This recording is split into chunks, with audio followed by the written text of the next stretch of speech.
obviously representing the away side for this fixture.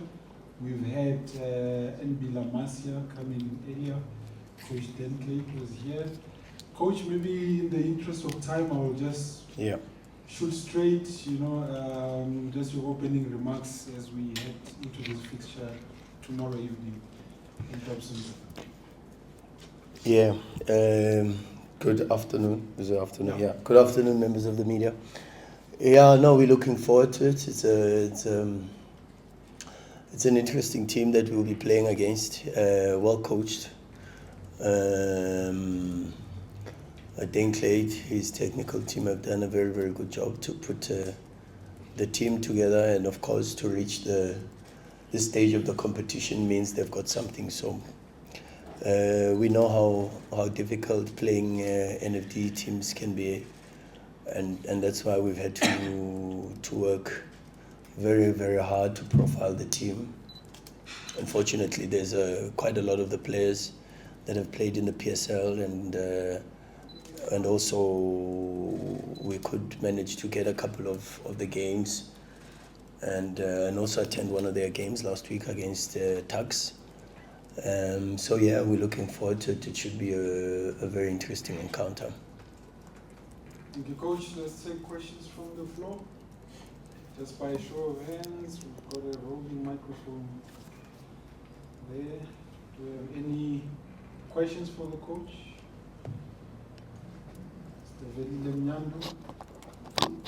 Davi, welcome back, sir. Merci beaucoup. Na fala português. Oui.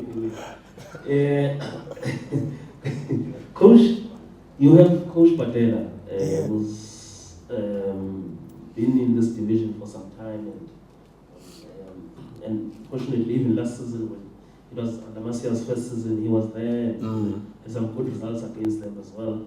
And I'm sure he's also like an asset to you during the time. Yeah. He's been giving us information. Of course, the profile of the team has changed a little bit because of the change of coach.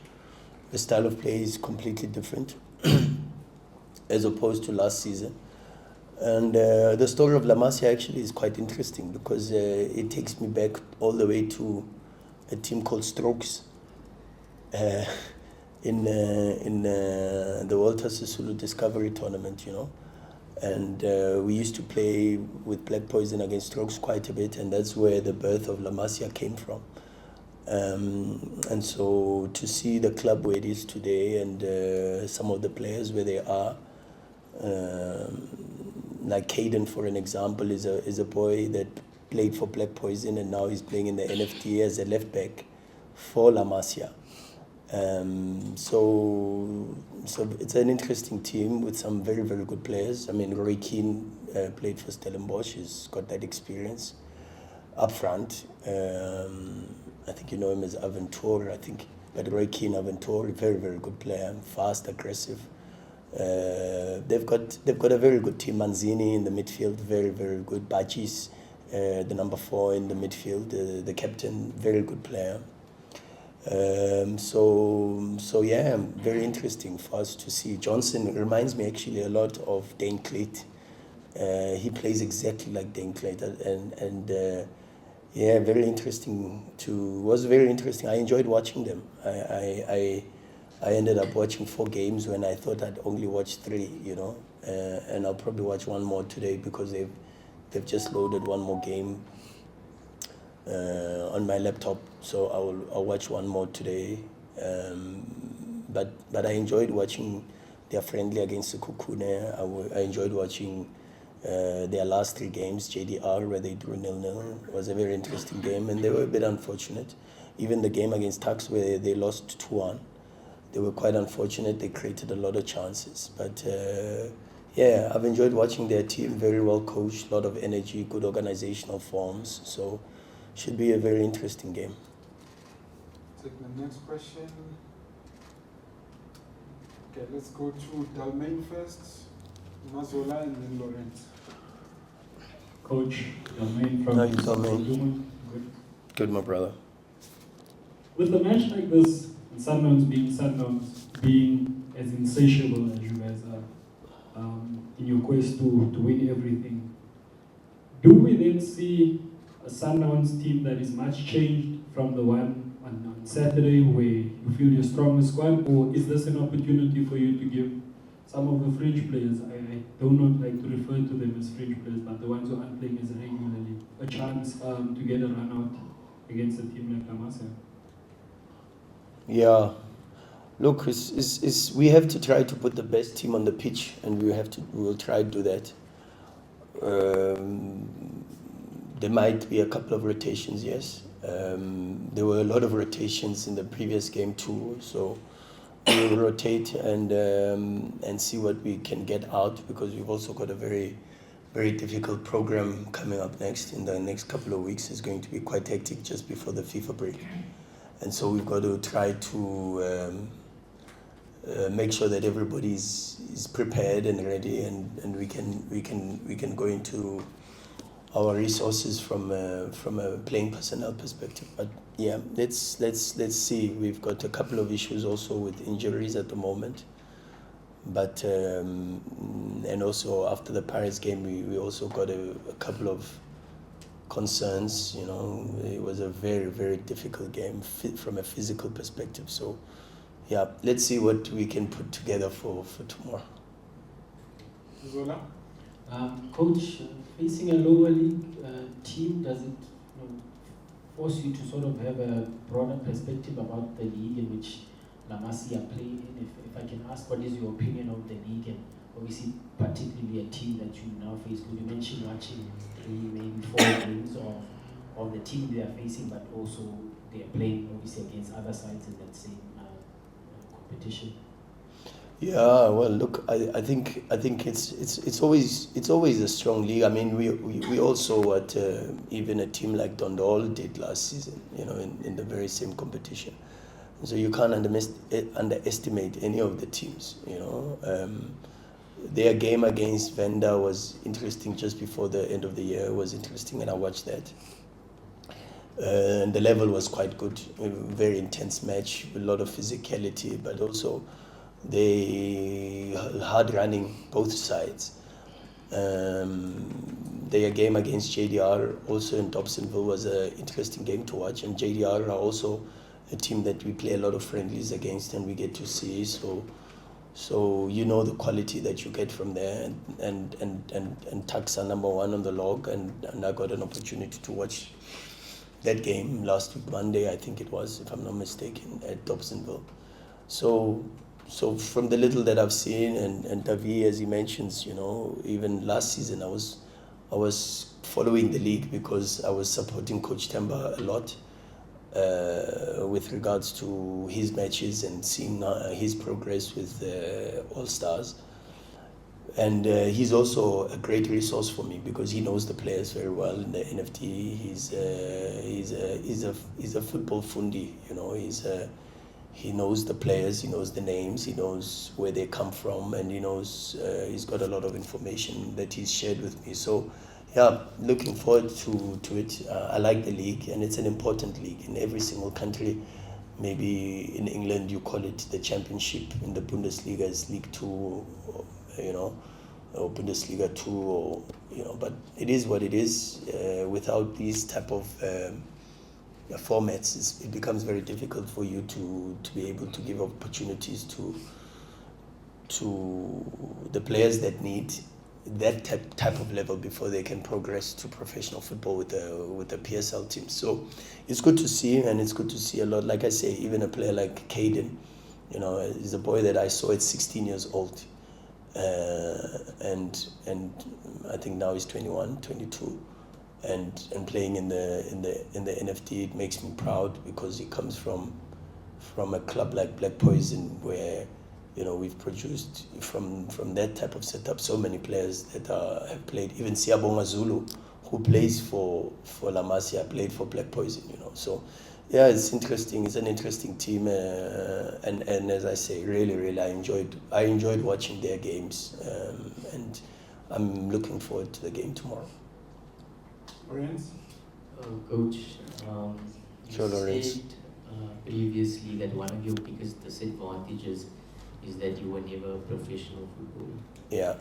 And we had a legend like Klate, one of the most decorated footballers in Top African footballer. football, sit here and say that you are an inspiration and a role model for young coaches like himself.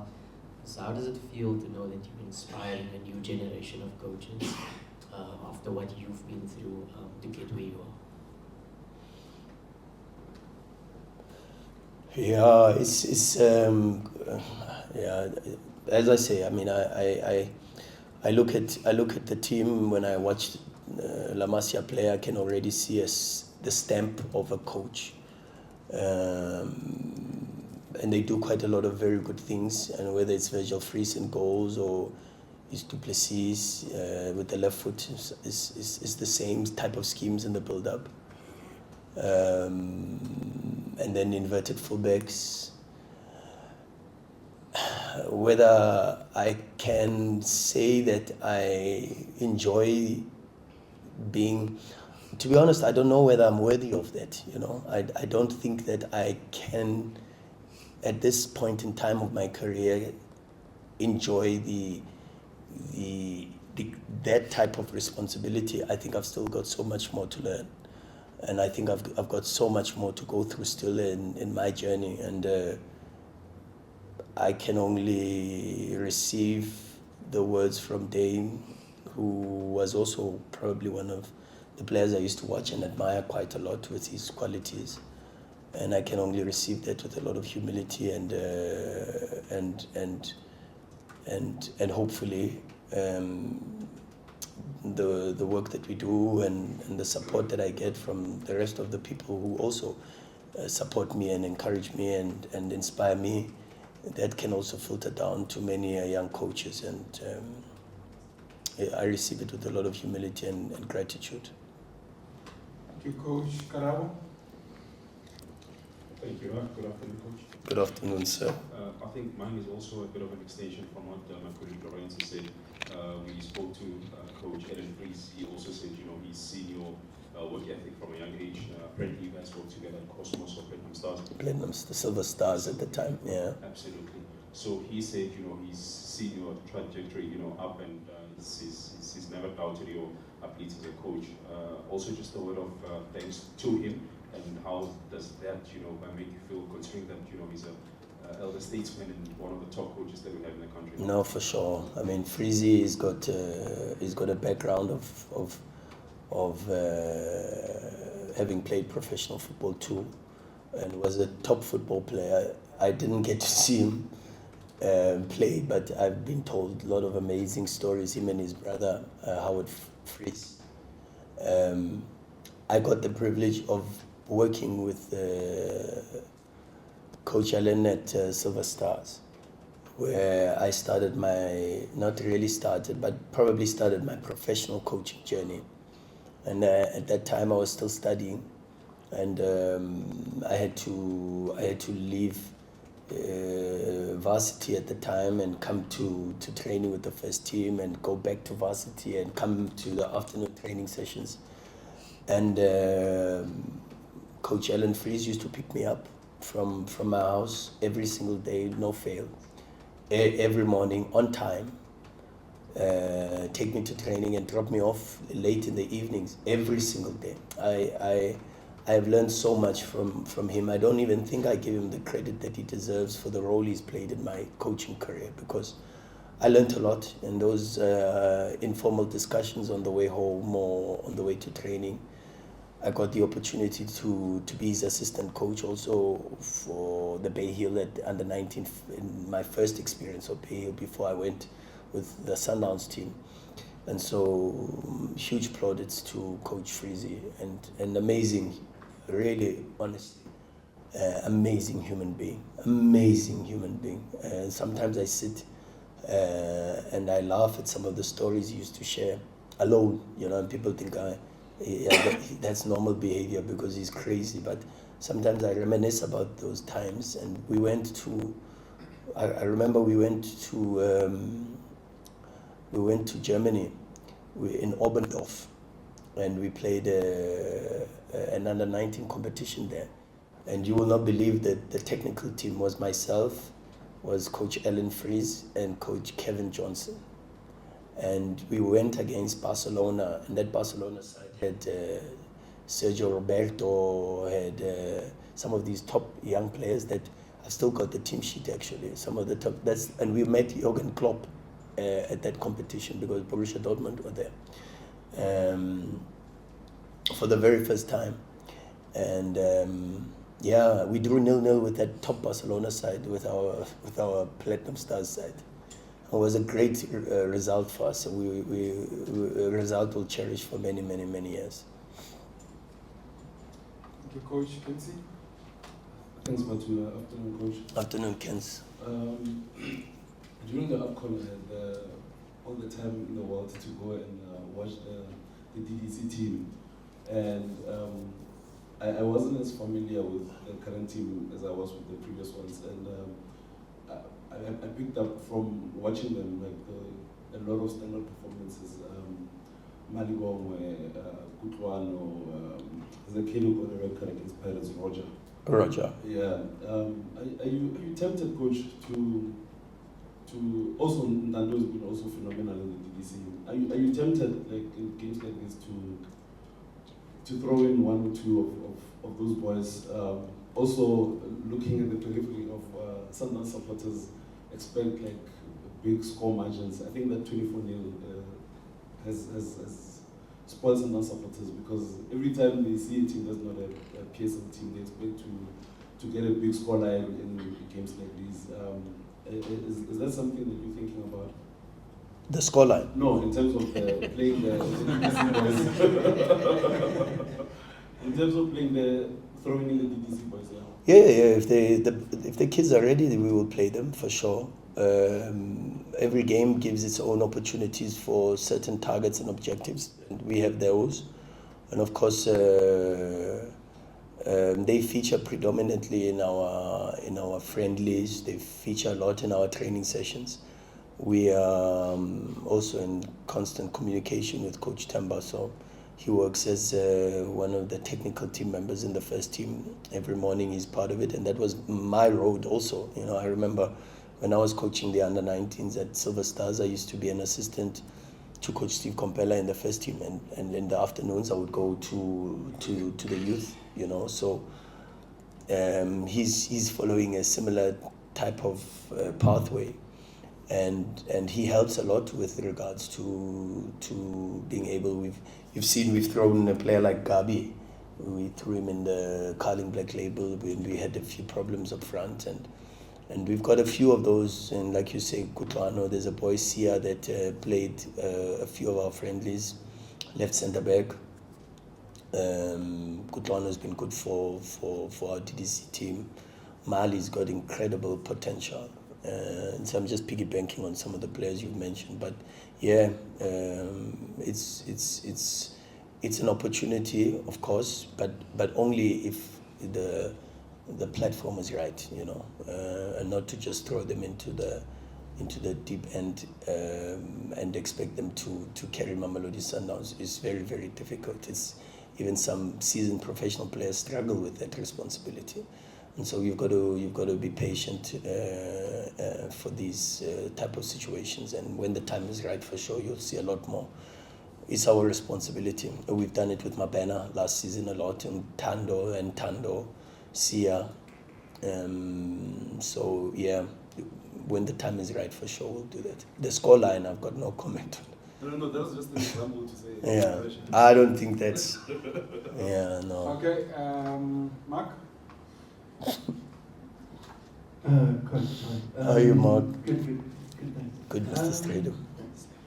I asked a similar question of Gavin, but for you it's a bit different. We had a round table with the Bafana coach on Friday, Yeah. with the journalists, and he's saying again he wants to meet PSL coaches. He also, interestingly, in that sort of was dropping something that the context was he was speaking about Kulisa Modao, and at one stage he didn't pick him. He felt he was more offensively good, but not so much defensively. And he said Rulani's done a good job because he's become such a great defender, and that's why he started picking him. You know, whether we agree or not. And just sort of alluding to the fact that Sundowns is an environment for the cream of South Africa's talent to flourish and to develop, and he was giving credit to that.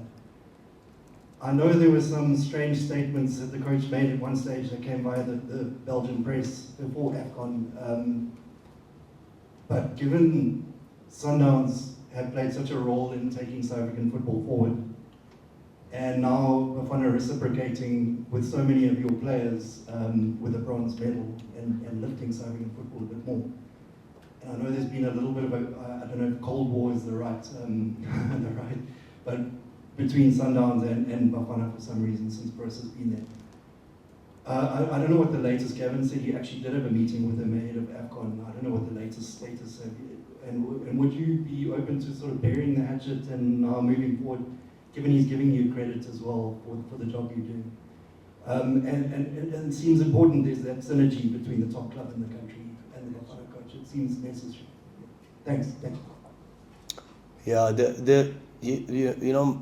I think my biggest problem is that I don't discuss quite a lot of these things that are said by my colleagues in the media. I don't go and have engagements with the media about them. You are all familiar with some of the things that my colleague at TS Galaxy said, and I picked up the phone and I called him direct, and I raised my displeasure. There were things said by Hugo Bros, and I picked up the phone and I called him direct, and I raised my displeasure. What was said in those conversations is not for the public. If they feel that they've got to disclose that, it's what they feel like. I'm not that type of person, and I will not be dragged into those type of situations. I respect my family, and I was raised in a certain way. So when I sit in a public platform and I speak to the media, I must also understand that I don't just represent myself. I represent my family and the upbringing and the education that they gave me. And I also represent the football club, and it's a club that has high moral standards. And so it's important that when you have that respect, not just for yourself, but for the people who raised you and for the people who look after you, and that you have the privilege to serve, then you've got to behave in a certain manner. And I don't want to go into that space. And in fact, I'm one person that was taught to forgive even the wrongs that are never apologized for. And I'm that type of person. I move on very, very quickly. But I address issues straight. I don't go to the media. I don't go and create a mudsling.